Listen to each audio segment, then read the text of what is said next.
హైదరాబాద్ నియోజకవర్గం, పార్లమెంట్ నియోజకవర్గం అంటేనే మనకు ముందు టక్కుమని గుర్తొచ్చేది అసదుద్దీన్ ఓవైసీ. మరి అటువంటి గట్టి వ్యక్తిని ఢీ కొట్టడానికి మరి ఈవిడ శక్తి సరిపోతుందో లేదో, అంటే ఒకవేళ సీట్ ఇస్తే ఆవిడ మాటలో తెలుసుకునే ప్రయత్నం చేద్దాం. నమస్తే మేడం. నమస్తే. చాలా పెద్ద ఇంట్రొడక్షన్, ఎందుకంటే మీకు అంత ఉంది కాబట్టి అంత చెప్పాల్సి వచ్చింది. ఏంటి నిజంగానే ఇవన్నీ మీరు సాధించిన గంతలేనా? నేను సాధించిన ఘనతలు కాబట్టి మీరు చెప్పింది.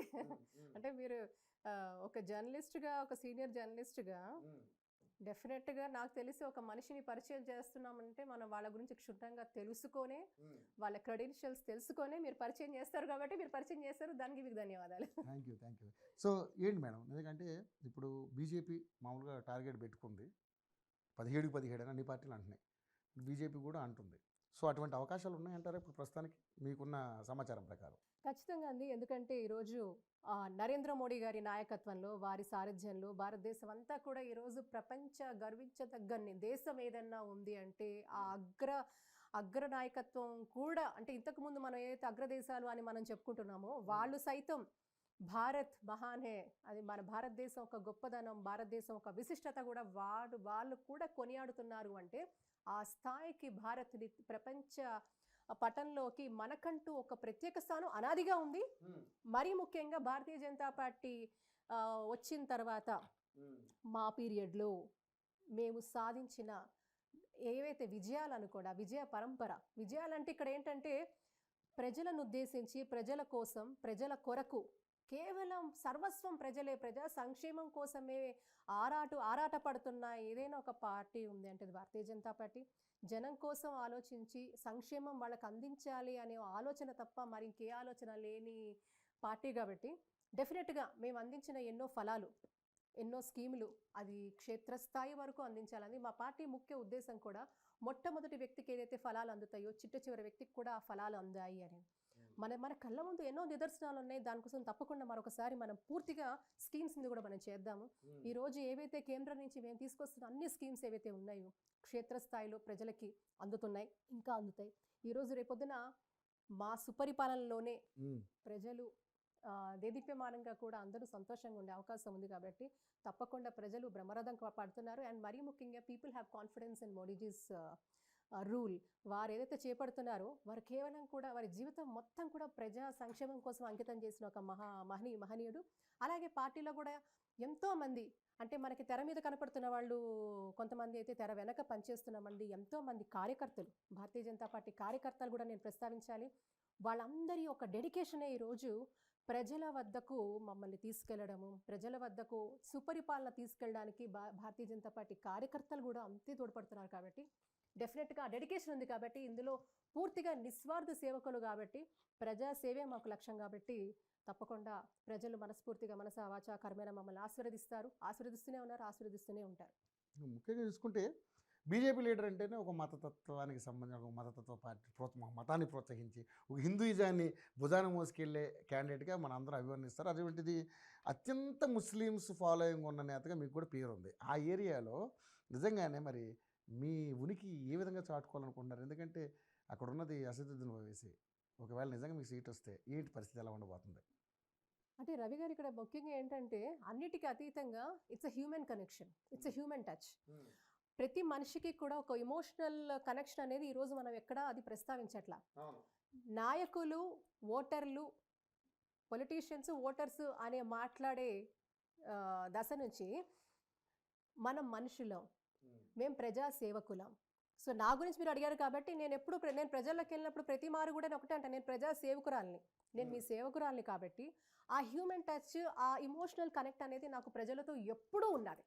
కాబట్టి నేను ఆర్టిఫిషియల్గా ఉన్నానా, నేను నటిస్తున్నానా, నేను డ్రామా చేస్తున్నానా అనేది ప్రజలకు గమనించేస్తారు, తెలిసిపోతుంది. కాబట్టి ఇక్కడ ఏంటంటేనండి మనం చేసే పనిలో మనం పెద్ద పెద్ద పనులు ఏం చేయక్కర్లా, చేసే ఇంటెన్షన్లో ప్యూరిటీ ఉంటే, నిజంగా సమాజం పట్ల ప్రేమ, ప్రజల పట్ల ఒక అభిమానం, ప్రజా సమస్యలు తీర్చాలనే ఒక దృఢమైన ఆకాంక్ష ఉన్నప్పుడు అది ప్రజలకు అర్థమవుతుంది.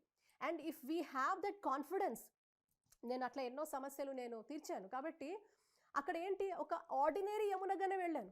ఇప్పుడు ప్రజాక్షేత్రంలో నీళ్ళ సమస్య కావచ్చు, టాయిలెట్ సమస్య కావచ్చు, ఉపాధికి మనం ట్రైనింగ్ ప్రోగ్రామ్స్ మాకు ఎక్కడ తెలియదని కావచ్చు, లేకపోతే బ్యాంకుల్లో ప్రాబ్లం ఉండొచ్చు కావచ్చు, మాకు షూరిటీస్ ఇవ్వట్లేదని కొంతమంది కావచ్చు, మాకు ఉపాధి అవకాశాలు లేవండి, మాకు ట్రైనింగ్ ప్రోగ్రామ్స్ ఇవ్వండి అని. ఇలా ఒకటి కాదు, సమాజంలో ఉన్న ఎన్నో సమస్యలు.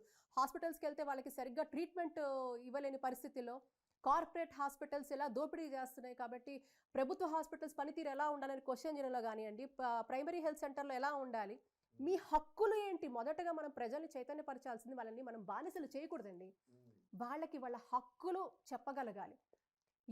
ఇది నాయకత్వ లక్షణం. నాయకుడు అంటే ప్రజలకి ముందు వాళ్ళ హక్కులు తెలియజేయండి, వాళ్ళకి ఏం కావాలో చూడండి. వాళ్ళ హక్కులు తెలిసిన తర్వాత వాళ్ళకి అట్లానే ఇప్పుడు కేంద్రం నుంచి వచ్చే ప్రతి ఫలాన్ని కూడా అర్హులైన వాళ్ళకి అందించడం, ఇటువంటివన్నీ కూడా మనం చేయడం అనేది చేస్తూ ఉన్నాం. కాబట్టి ప్రజలు నమ్ముతున్నారు, విశ్వసిస్తున్నారు. మాటలు చెప్పే మనుషులుగా మమ్మల్ని చూడటం లేదు, వీళ్ళు చేతలుగా చూపిస్తారు. She will demonstrate. నా విషయంలో అయితే ఆవిడ తప్పకుండా మాకు పనిచేస్తుంది. యమున పాఠక్ గారు అంటే మ్యాక్సిమం అందరికీ గుర్తుండే పర్సనే. ఎందుకంటే మీరు హన్మకొండలో 9 నెలల పాప విషయంలో కూడా చాలా ఫైట్ చేశారు. అదేవిధంగా యాదాద్రి ఏదైతే వ్యభిచార గృహాలు 9 సంవత్సరాలు ఈ వయసులో ఉన్నటువంటి పిల్లలందరూ కూడా బలవంతంగా నెట్టిన వాటి మీద కూడా గట్టిగా ఫైట్ చేశారు. ఏంటి రిజల్ట్ ఎలా ఉంది దాని మీద అసలు? అంటే అది అందరికి తెలిసిందే కదా రవి గారు. అంటే ఇక్కడ ఏంటంటానంటే చాలామంది ఏదైనా ఒక సమస్య మీద మనము ఆ సమస్య మీద పని చేయాలంటే మనకి మంది మార్బలం ఒక సైన్యం తీసుకెళ్ళాలంటారు. నేను ఆ రోజు నేనే సైన్యం అయ్యాను. అవును, నిజంగా. నేను అప్పుడు పూర్వ ముఖ్యమంత్రి గారి క్యాంప్ ఆఫీస్కి వెళ్ళినప్పుడు నేను సైన్యం అయ్యా. ఏంటంటే నేను ఒకటే అన్నాను, అందరూ మీకు భయం వేయలేదా, చాలా మంది పోలీసులు పెట్టాను, అరెస్ట్ చేయించారు, చేయనియండి. నేను ముఖ్యమంత్రి అంటే ఒక తండ్రి స్థానంలో ఉన్న వ్యక్తి, మరి ఈరోజు రాష్ట్రంలో చిన్న చిన్న పిల్లలు, పడుకున్న పిల్లల్ని కూడా రేప్ చేసేస్తున్నారంటే ఏమిటయ్యా ఈ అన్యాయం అడుగుదాం అనుకుంటున్నాను. And that is my responsibility. నేను చదివిన చదువు నాకు ఏం నేర్పించిందంటే ప్రశ్నించు అంది. కాన్స్టిట్యూషన్ మనకి ఏమిచ్చింది, మన కాన్స్టిట్యూషన్ మనకి ఏం చెప్పింది, ఇది నీ హక్కు, ఒక సిటిజన్గా నీకు ఈ హక్కు. ఆ హక్కులు నీకు తెలిసినప్పుడు, కాన్స్టిట్యూషన్ పట్ల నీకు అవగాహన ఉన్నప్పుడు, నువ్వు దాన్ని రెస్పెక్ట్ చేస్తున్నప్పుడు, ప్రజలకు కూడా తీసుకెళ్ళి ప్రజల్ని చైతన్యపరిచి, అయ్యా ఇది సమస్యలు, ఈ సమస్యకి ఇదొక సొల్యూషన్ ఉంది. మనకి రాజ్యాంగం అన్ని కల్పించింది, అన్ని సొల్యూషన్స్ కల్పించాయి. కానీ ఇప్పుడు చెప్పేది ఎవరు? ప్రజల్ని చైతన్యవంతం చేస్తే మళ్ళీ వాళ్ళు ఎక్కడ హక్కు కోసం పోరాడితే, ఉద్యమిస్తే ఇక నాయకులకు ఎక్కడ ఉనికుంటుందని చాలా మంది మాట్లాడరు. కానీ నేనేమంటానంటే నిజమైన నాయకత్వము ప్రజల్ని చైతన్యపరుస్తుంది, ప్రజా సమస్యలు తీర్చే విధంగా వాళ్ళని తీర్చిదిద్దుతుంది, వాళ్ళని లీడర్స్గా తయారు చేస్తుంది. వాళ్ళ కమ్యూనిటీలో అంటే వాళ్ళు ఉన్న క్షేత్రంలో వాళ్ళని తయారు చేస్తుంది. అది నాయకత్వం, అది నేను బిలీవ్ చేస్తాను. మనమే ఉండక్కర్లే అన్ని చోట్ల. You create more leaders. వాళ్ళకి చెప్పండి మీ హక్కులేంటి, మీకు ఈ సమస్య ఉంది, ఒక బస్తీలో ఉంటున్నావు, బస్తీలో నీకు నీళ్ళు రావాలి, నీకు టాయిలెట్స్ ఉండాలి, నీకు ప్రాపర్ డ్రైనేజ్ ఉండాలి, నీకు రోడ్స్ ఉండాలి, ఇవన్నీ నీకు రాజ్యాంగం నీకు ఇస్తున్న హక్కు. నీకున్న నీ కాన్స్టిట్యూషనల్ పరిధిలో నీకు ఎవరైతే పబ్లిక్ రిప్రజెంటేటివ్ ఉన్నారో, నీ వార్డు మెంబర్ దగ్గర నుంచి నీ కార్పొరేటర్ వరకు, నీ ఎమ్మెల్యే వరకు, నీ ఎంపీ వరకు, నీ మంత్రి వరకు వాళ్ళు చేయాల్సిన పని అది నువ్వు నిలదీయి అంటుంది.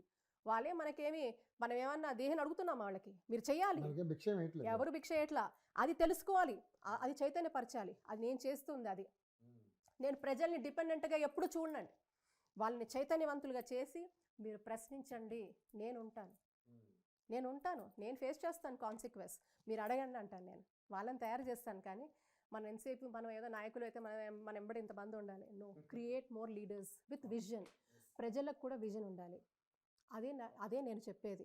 వాళ్ళని ఆ దిశలో వాళ్ళని ఒక సైకాలజిస్ట్ కూడా వాళ్ళకి కౌన్సిలింగ్ ఇచ్చేటప్పుడు కూడా వాళ్ళలో మానసిక స్థైర్యాన్ని నింపి, భయపడద్దు, ఇవి మీ హక్కు, ప్రశ్నించండి అనే దిశలోనే నేను అడుగులేస్తున్నా.